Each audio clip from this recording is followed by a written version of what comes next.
Hello বন্ধুরা, তোমরা কেমন আছো? আশা করি সবাই ভালো আছো আর সুস্থ আছো। আর তোমাদের ভালোবাসায় আমিও কিন্তু অনেক ভালো আছি।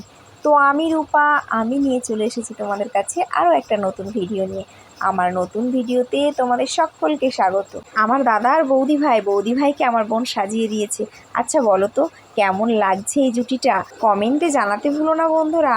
এই নব দম্পতির জীবন যেন সুখের হয়, তোমরা একটু আশীর্বাদ করো। তো দাদাভাই বিয়ে করে চলে এসেছে আমার বোনের বাড়িতে। আর সত্যি কথা বলতে, বিয়ের সেই সময়টা না আমি থাকতে পারিনি। তো আমার এতটাই মন খারাপ লাগছিল। তো আমি একটু দেখার জন্য আমি বলছি একটু মালা বদল করো না, আমি একটু দেখবো। তো দেখো, দাদা আর বৌদি কিন্তু আমার কথাটা মেনে নিয়ে ওরা আমার সামনে মালা বদল করছে। আমার যে কি ভালো লাগছে সত্যি। এই ফেসবুক পরিবারটা আমার আলাদা একটা পরিবার হয়ে গেছে। তো আমি এই সুন্দর সুন্দর মুহূর্তগুলো একা উপভোগ করব সেটা তো হতে পারে না। তাই তো তোমাদের সামনে নিয়ে চলে এলাম এই ভিডিওটা। আমার দাদা আর বৌদি ভাইয়ের জন্য অনেক অনেক শুভকামনা। এখন এই পর্যন্ত, তোমরা ভালো থেকো, সুস্থ থেকো। আবারও দেখা হবে অন্য আরেকটা ভিডিওতে।